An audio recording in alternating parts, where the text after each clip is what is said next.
Hi there, everybody. Bentley from Too Damn Many Projects with another damn project. And yep, you got it. We got another one. I'm going to have my assistant here, my fiance, Carol, walk around the car with me.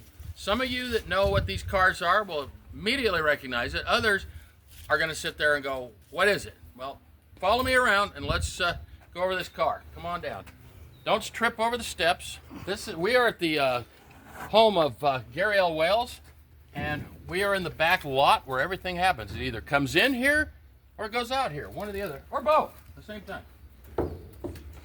Take a look at this beautiful, huge, long hood and get a shot of that puppy right up the middle. I mean, this sucker is absolutely a long hood car. This speaks volumes of 1920s elegance, all right? Beautiful fenders. There's holes in them here for exhaust pipes, or we call them sewer pipes. So the nice pretty flex pipes that go out, very classic looking.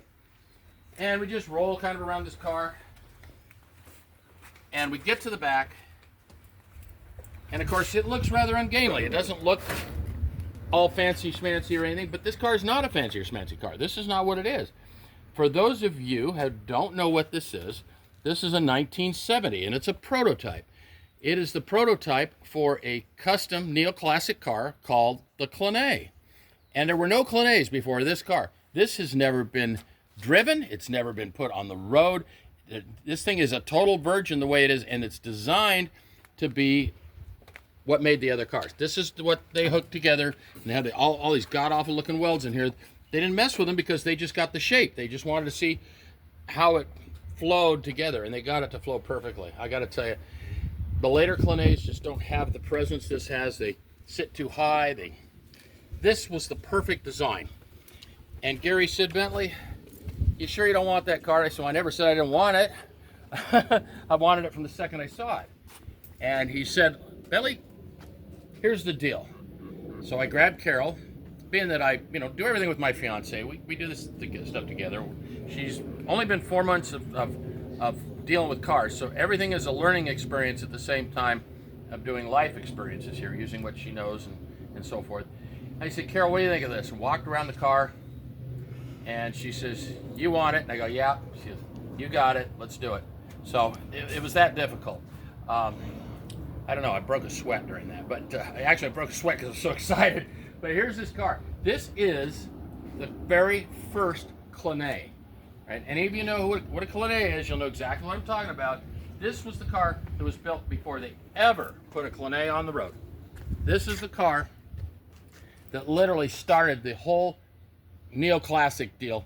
It's a 1970, and it's using a Lincoln drivetrain, which means this is a Mark III drivetrain, because we didn't have Mark IVs in 1970. So we have a Mark III, which is fine. I have no problem with that. I can do anything I want to do with this drivetrain. And they all have disc brakes on the front. It's just a standard car, which is great. You don't want some exotic nonsense to start with. You want something you can work with that's fun. Now, I will throw a bunch of exotic in it, because let's go over the plan. I love this front end. I adore the way these fenders work, because that's not what you would see on the actual Clanay. These are way better.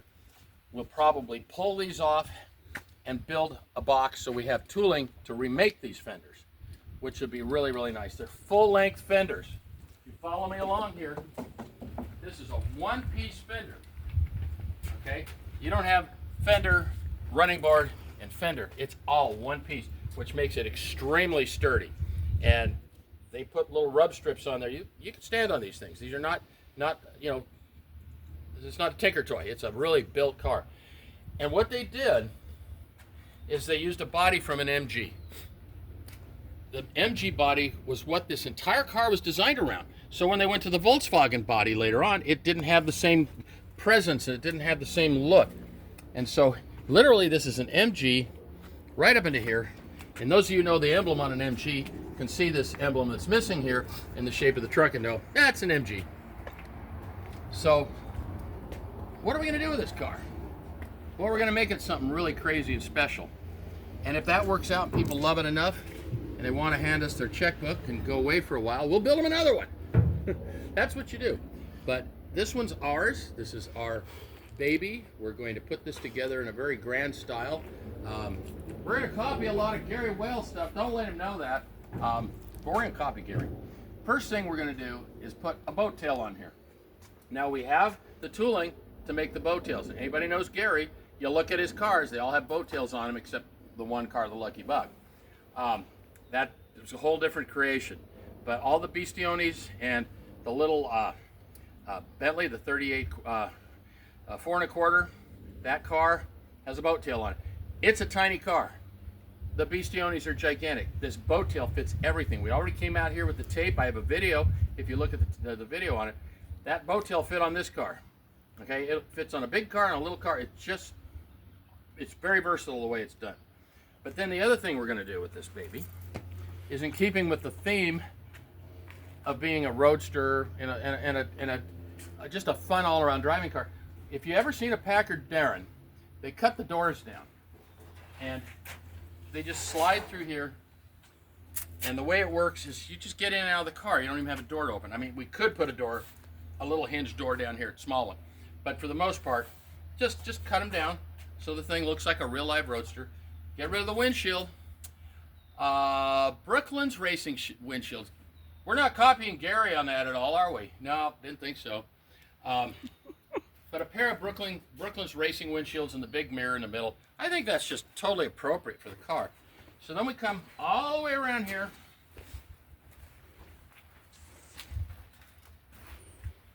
I love the Lincoln grill. Don't get me wrong.